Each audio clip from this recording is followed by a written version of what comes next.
looking good. So plumbers were here today and they're coming back tomorrow. They want to get water going in there, which is fantastic, but they need water in the tank. So I figured, okay, I'll haul some water tonight. So I go get the tank, go try and get water. The button at the water station falls apart, had to fix that. Finally get here, realized I had a trailer parked in the way from bringing materials or whatever we did here. So I had to move that, couldn't get hooked up to it. Got taken, helped me hooked up, moved it, fell off the truck, went in the ditch, pulled it out, hauled it away. And then need to move the tractor. Tractor's got a flat tire, it's dumping snow. It's one of those nights. Welcome back to another beautiful day at 80 acres. Tagan's cleaning stuff, trying to brush off the dirt and grime that's on the edge of the foundation there. We got the old Kodiak 400 going. Of course, had to fill up the tires again because they leak. Same with the trailer down there, got that going. So that means time to move more sand. We need to get, I think this is the last piece of the puzzle for our solar system and our electrical for the house. We have to fill more sand on top of this, run flagging tape, and just keep bringing loads of sand. We got a pile over there. We got the tank covered up with a tarp because the spray foam guy wants it dry. He said he's not worried about cold, he's just worried about it being too wet to spray. So hopefully he's here next week. That'd be fantastic. But yeah, let's get to it. Well, our nice dry swamp is now no longer dry. So we're gonna do a test run empty, see if the little 400 will make her through. But the problem in this area is we have bedrock there, we have bedrock there, and then there's this divot, right? Sometimes these little holes are only 3 feet deep. Sometimes they could be a crevice that's, 20 or more feet deep. Like it could be as low as, the downside of the hill there. It's just over time it's filled with, vegetation and turned into a swamp and trees and whatnot. But you never really know until you find out the hard way how deep it is. All right, we got caution tape, we got buried line tape. We got all the tapes. We're actually having a hard time finding rocks to hold it down though, until we can pile more gravel on top of it. In a sea of rocks, we can't find the right rock. Slow progress. I think that's 3 loads just to top up that. It's gonna be a long day, and our trail has seen better days. Well, endless amounts of cardboard, that's for sure. And before people get on me about not recycling the cardboard, I'm one of the most probably pro recycling people out there. The unfortunate thing is in our region here, the vast majority of our cardboard that goes into our station ends up getting burnt anyway. So whether I burn it here or I haul it all the way into the transfer station, it's basically just getting burnt either way. So might as well just do it here. And that's the thing, it's because we're kind of in the middle of nowhere, right? So it's kind of a semi-private, semi-government transfer station. So essentially they have to turn a profit. So they only focus on the stuff that turns profit. So cardboard doesn't make them enough money, I guess. Update time. Pile is dwindling, but we should have enough.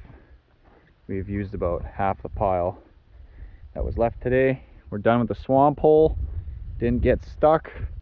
Tegan's working on where we had left that pile with the tractor there last time we were doing it. But yeah, we've got this whole section from here out is done.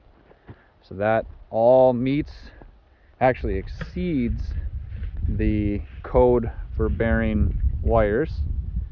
So we're, with our wood box and everything else, we're way above what you need to have. And then yeah, Tegan's just filling this in. So same thing, we're just getting it humped nice and big right over top of it. Getting there, Tegan, slowly but surely.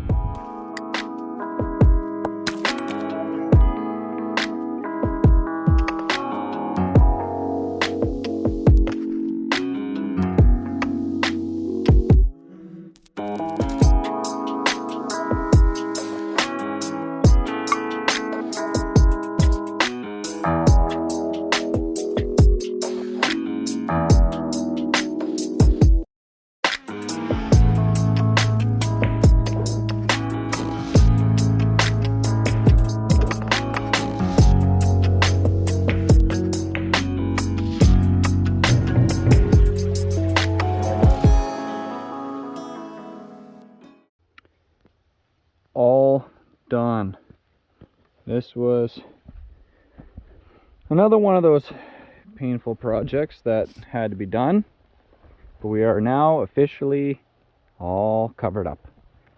So that should be it on the electrical side. Now we can get a hold of the inspector and tell him we're ready for him to come by, take a look, and if it's all thumbs up, then that's one more thing done off the list, and one more thing that puts us closer to being able to move in here. So I think all that's left then now is just the plumbing has to be finished, and HVAC has to come back, and then we got to do trims inside too, and then putting in some appliances, but that's easy. And then yeah, it's move-in time. Late night shenanigans.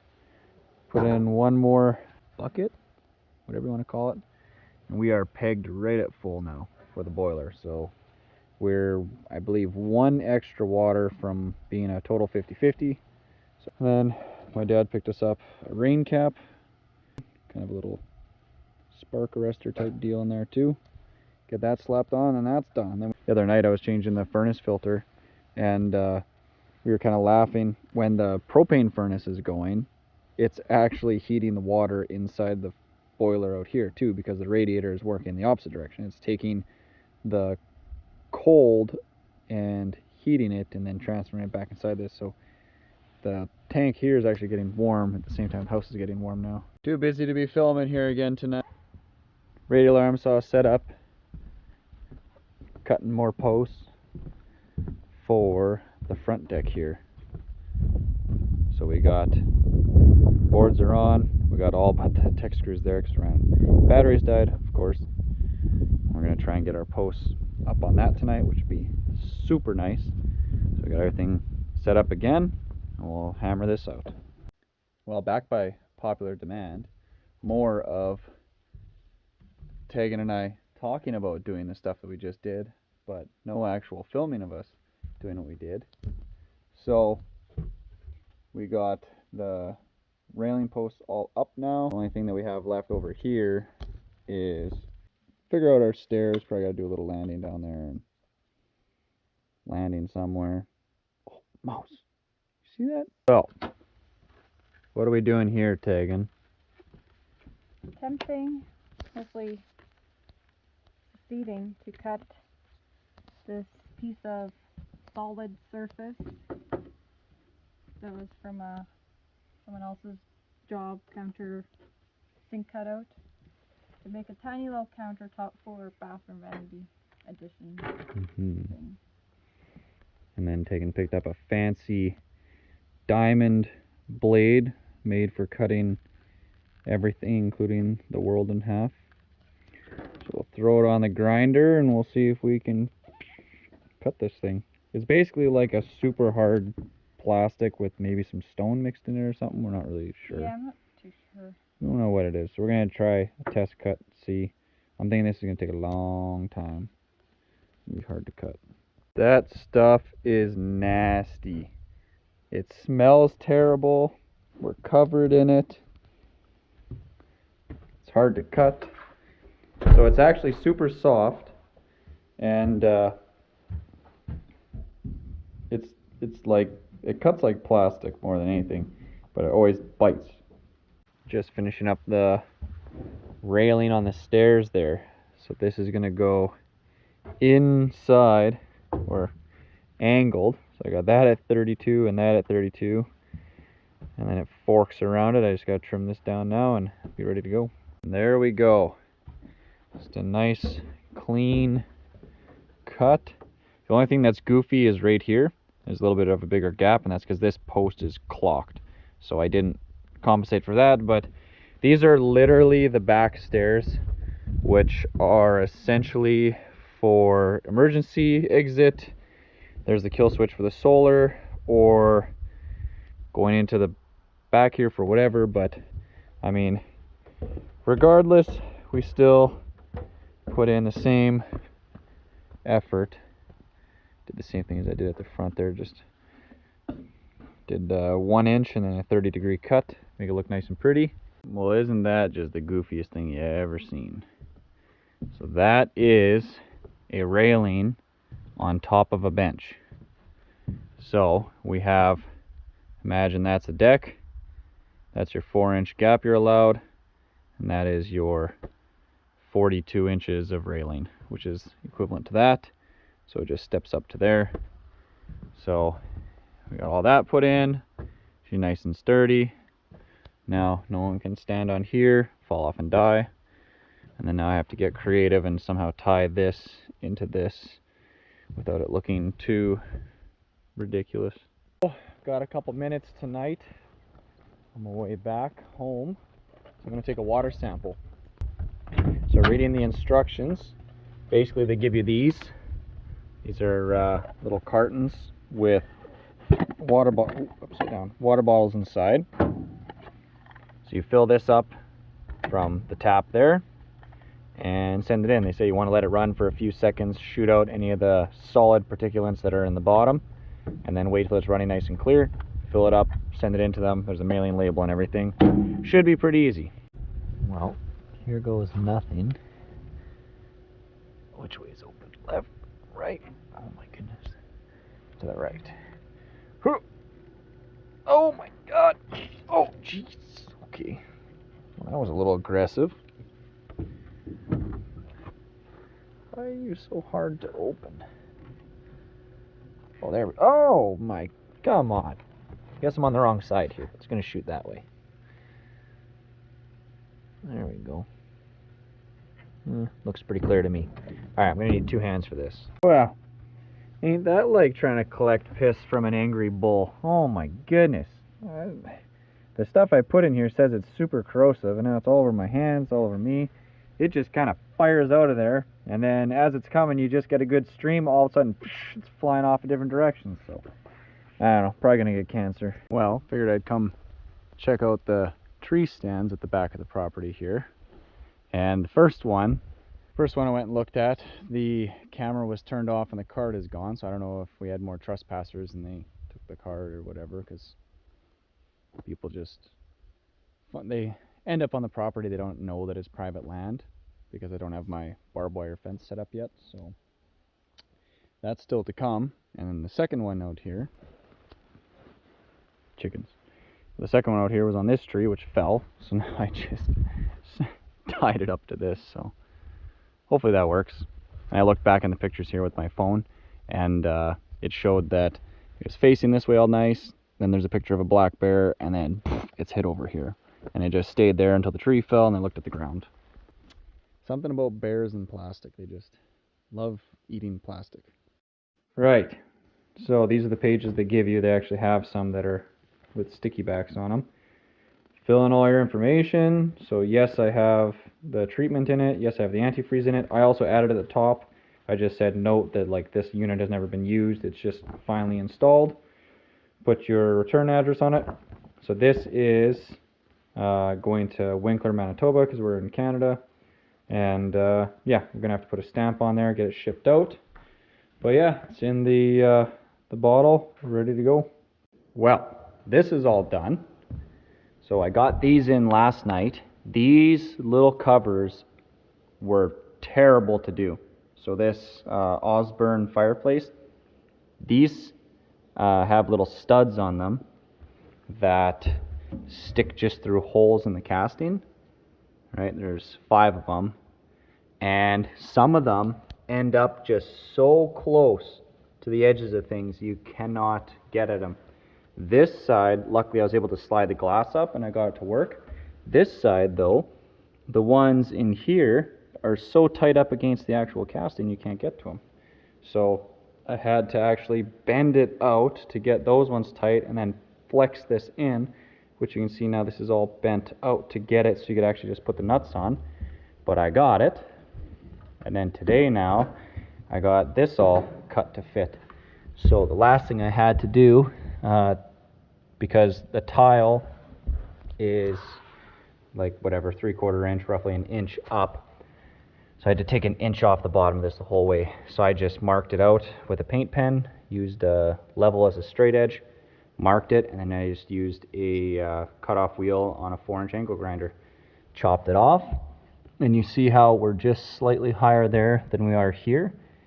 that's not my cut. That's how much our floor is out. So we're out about 1/8 of an inch in 3 feet. No one's gonna notice that. That's all gonna just fill with dirt anyway. But yeah, the way this attaches is pretty odd. Oh, and this is weird. You can't open this unless the vent is centered, and then you have to open both doors.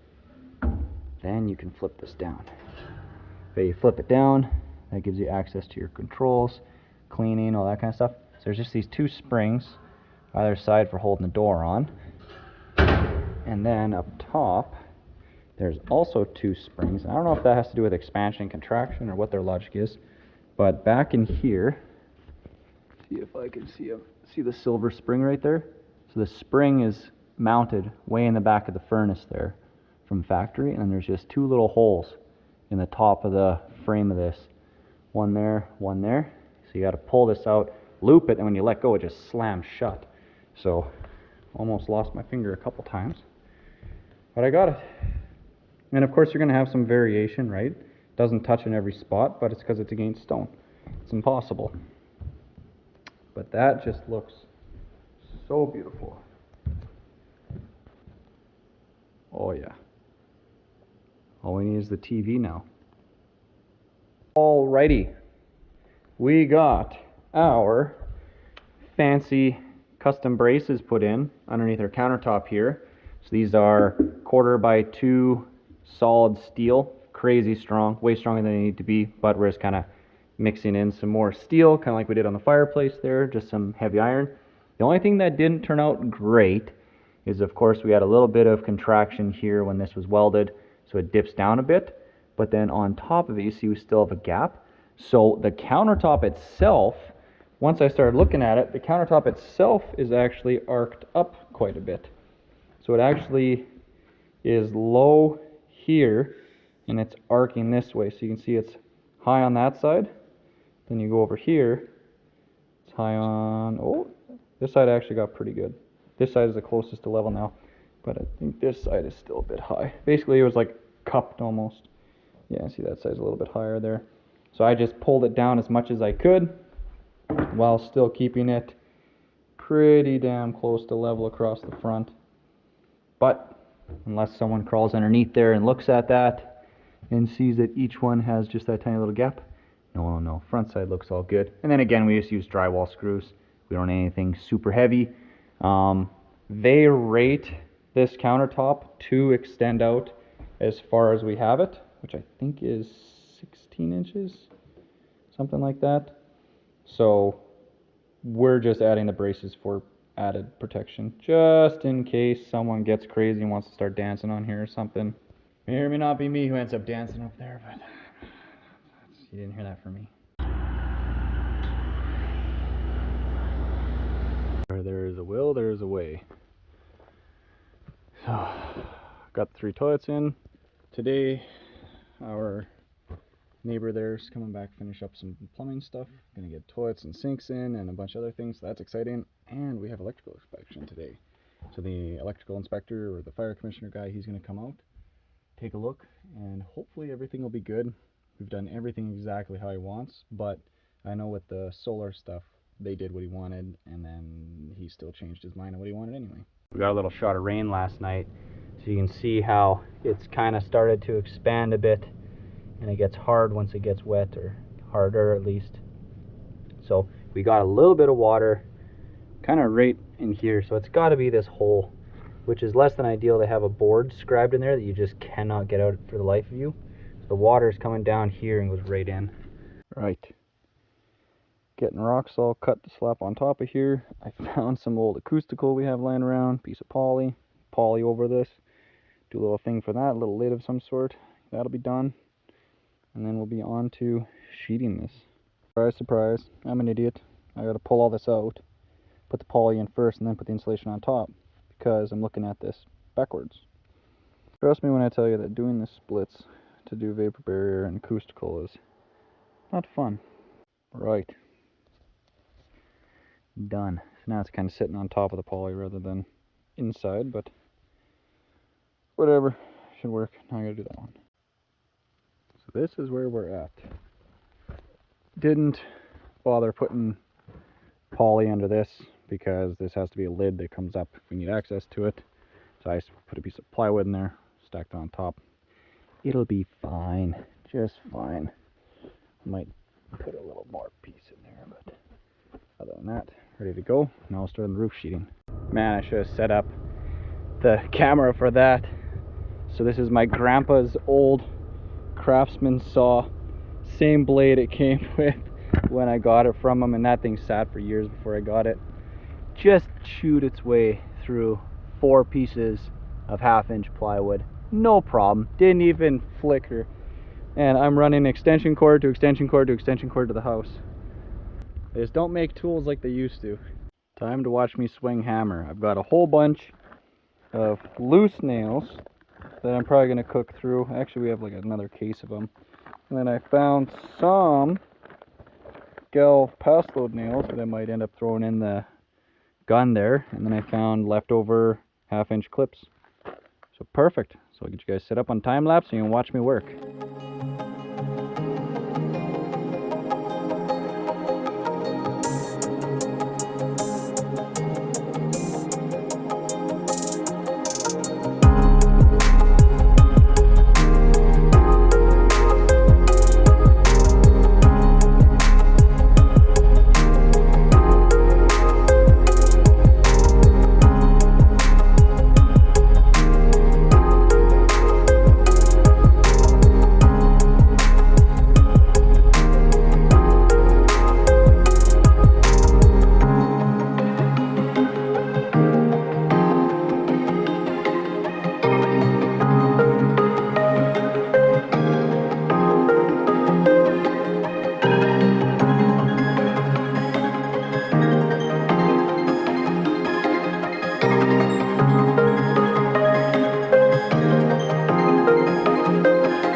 All right, we are done with the roof sheeting.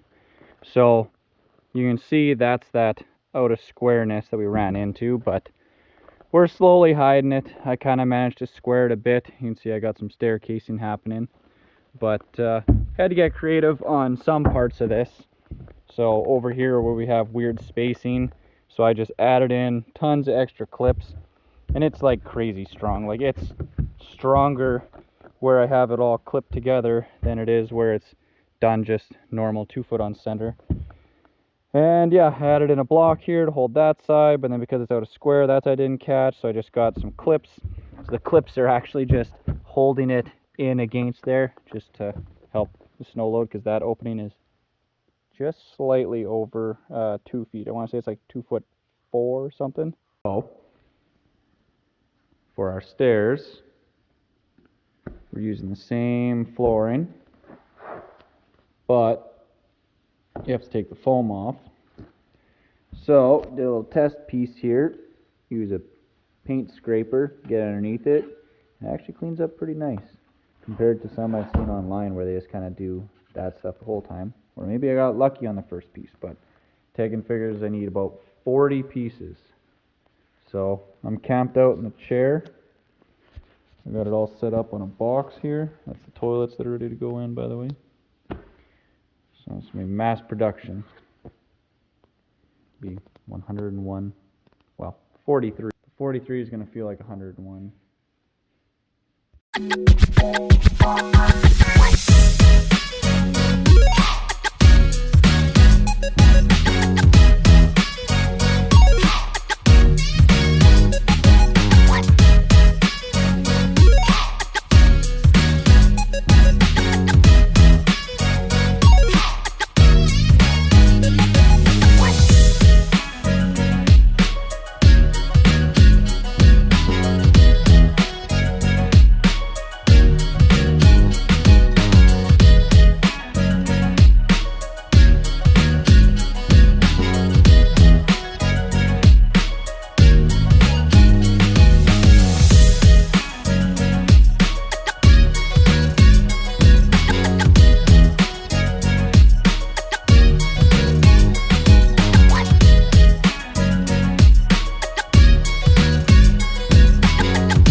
Today, we're gonna try and get the whole sewer tank building trimmed up with drip edge. Now that we have proper drip edge, we just use some other edging for the side because it's just for the poo tank building basically. And then yeah, I'd like to get ice and water on the whole thing and try and shingle it all today by myself. That would be fantastic if I can get that all done. We had some rain this morning, it's clearing up though, so throw you guys in time lapse and see what I can get done by myself. Well, apparently I lied. Looks like the rain's coming back. Got the drip edge on. I messed up both of my lower joints because I nailed at the end. Should have nailed in, so I got to slide the other one under it so the water rolls off. I don't do this every day. Not total rocket science, but there is a process to it for sure. But it's a good thing to practice on. I like projects like this where it's, you know, just, it doesn't have to be totally perfect. It's literally just to keep our sewer tank from freezing. And we just want it to look a little bit nicer than doing just the spray foam. A lot of people will put just that spray foam right on the tank itself, and then that just sits outside and everyone just looks at it. Maybe you cover it with some mud or whatever, but here to cover it all with mud, we'd be basically roof height on this thing all the way around, so it would have been insane. So it's kind of a happy middle ground on this. Now we are starting on the ice and water, so we're going to use a bunch of part rolls, and then we got a bunch of big full rolls if we need.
So I got all the ice and water on, and then of course because nothing's squared up and it's hard to do this yourself, so I chalk lined across, cut it all down, so I just got a little bit of an overhang.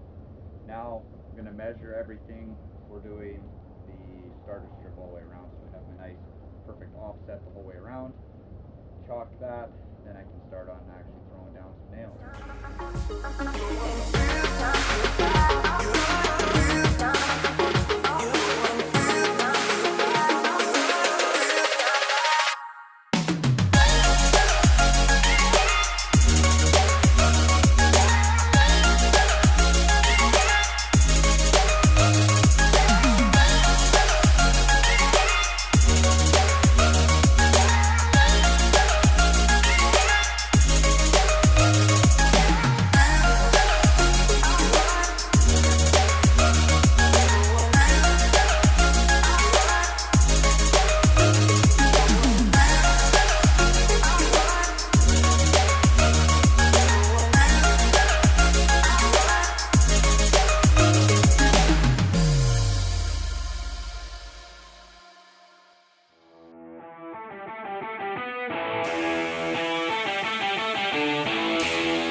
You ever have one of those projects that's just going way too well, and you kind of keep stopping to ask yourself, like, what am I missing? Just about to put the ridge cap on. Do you see anything missing? I need my ridge venting, which is sitting in the back of the truck. So now I gotta cut through the weather and ice and the shingles and everything, and then lay them in there, nail them down, and then shingle over it. And well, it wasn't as bad as I thought. Basically, I just cheated, made it a little narrower than my actual opening I did on my plywood, so that way I didn't have to cut through where it was the, you know, double thick layers on top of the double thick layers of shingles and ice and water and everything, because it's overlapped both ways. So I got that now, and I went a little shorter. I'm just going to do 3 pieces, so 12 feet, which is still tons of airflow for this thing, so should be fine. It should work fine. Another project done, all wrapped up. Oh, my knees are just dead. There we go. It has shingles. Now at least it's waterproof inside, other than if it blows in through the edges. But that is it. It's been a long day. Definitely my knees feel like they're bleeding kinda. It's another job that I probably wouldn't want to do every day. Well, things aren't looking good. So plumbers were here today and they're coming back tomorrow. They want to get water going in there, which is fantastic, but they need water in the tank. So I figured, okay, I'll haul some water tonight. So I go get the tank, go try and get water. The button at the water station falls apart, had to fix that. Finally get here, realized I had a trailer parked in the way from bringing materials or whatever we did here. So I had to move that, couldn't get hooked up to it. Got taken, helped me hooked up, moved it, fell off the truck, went in the ditch, pulled it out, hauled it away. And then need to move the tractor. Tractor's got a flat tire, it's dumping snow. It's one of those nights.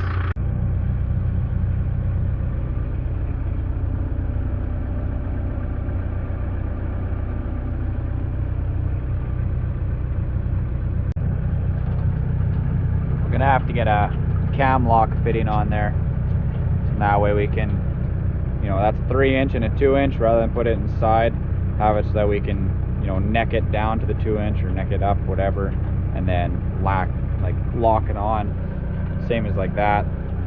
Because I'm losing probably, I mean, I guess in the grand scheme of things not much, but every liter counts. So you can hear it coming through here. Not leaking, but of course no pressure in it. But yeah, so that's coming from ways away over there, and dodges across and then comes all the way to us. So she has to do a pretty good trek to get here. But I would say like the 99 percentile is going in the tank, and then it's just snowy wet outside. But yeah, so most of it's going in the tank, obviously, and then just some of it's spilling out, which of course when it's winter time that's going to get pretty icy and pretty nasty to deal with. That kind of, you know, just water everywhere, so it'd be nice to have it least amount of water spillage, so keep it a little safer, keep me from slipping and dying. But I also got to figure out like tipping the tank and getting it high enough and stuff, because right now it's, I don't think, quite high enough. So this kind of puts it in perspective how much water actually fits inside of this tank. So this is 2,000 gallons. So one water tote is 1,000 liters, which I think is like 235 gallons. So it takes like 8 or 9 of those totes to fill this thing. So you figure that was, we did half a tote or just under half a tote the other day after doing the wood boiler stuff. I did a full tote. Now this is the second full tote and we're still only there. It's working though. It's exciting. This is getting exciting. We're getting kind of the final little bits and pieces of the house done. Hopefully we'll be able to get all this done and moved in soon. Well, it is October 26th, 2023. First hit of snow, and it is just the wettest, sloppiest, nastiest snow. It's never a dull moment. So we're next morning after the snow here, and just so happens HVAC guys are supposed to come get finished up, and plumbers are coming.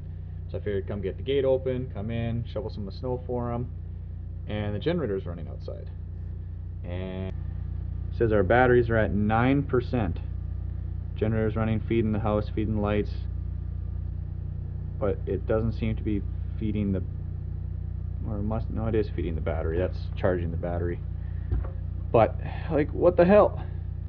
So I think what happened is the same thing that happened before. I think that the settings are all wrong again, because I changed it back to showing me the actual voltage in the batteries, 52.9 volts. But yet if you go to percentage, it says only 9%. So that tells me that it is definitely wrong. So 50, almost 53 volts should mean that it's like fully charged almost. So it must have done that same thing it did before, where it was just, it would drop thinking that it was, you know, no power in the batteries even though it had tons, and then it just, you know, it drops so fast because it's thinking that it's at a percentage, and then it just, you know, disappears. So I guess I gotta go through the settings and fix it all again. Alright, I've been driving myself nuts again with getting settings figured out on the Solarc. So I watched a bunch of Solarc videos, did a bunch of research. So one issue that we're having is the batteries that we have are essentially like a no-name type of battery. They're called Stark Energy. And because they're no-name, the information on them is really bad. You need to know lots of battery information to input this, so that this will charge your batteries properly. So what I had learned before, kind of last fall-ish when we were getting this all set up, so the Stark batteries are actually made by Rolls, which is another actual name brand of batteries, and these claim that they are 533 amp hour, but there's one that's 460. The Stark batteries, they have ones that are all 460 is kind of their most common one that they have. So essentially I think these are Rolls 460 or 460 amp hour batteries, not 533s. That being said, I still have it set as if they are 533s, which could be causing me problems, but I'm going to just wait and see for that. But what I've done now is I actually downloaded the whole Rolls battery spec sheet and went on their website, because of course name brand, they got way more information out there, and it actually tells you a bunch of settings for if I was using their batteries, how I would set this. So I'm basically have it set now as if I was using the Rolls brand of batteries that are essentially what these I believe are. So let's see what that ends up doing. But what I did different this time, so trusty Sharpie here. So I wrote up there, that's the code for the battery, charge current. So this is information that told me about the battery. So that was settings that I changed. I looked up again, so 48 volt batteries, the voltage to percentage, kind of what it means now that we're looking at voltage all the time, no longer at my percentages. So this is kind of what they work out to. So say right now we are at 50.9 volts. So 50.9, that means we're somewhere between 80 and 90%, right? So probably like 85 roughly. So that's what I got that written on the floor joist for. And then over here, I just wrote down basically screen by screen all the settings that I have, because I'm not sure if, like, you figure when we had that arc fault and just killed everything, maybe that resets some of the settings. I have no idea. So now at least I have them all written out here, so I can just quickly look at this, and I have the date, October 23rd settings, or October 2023. So this is the settings I had. So now if it changes, well, then I can wonder what the heck's going on. I'm just trying to figure out what the hell's going on.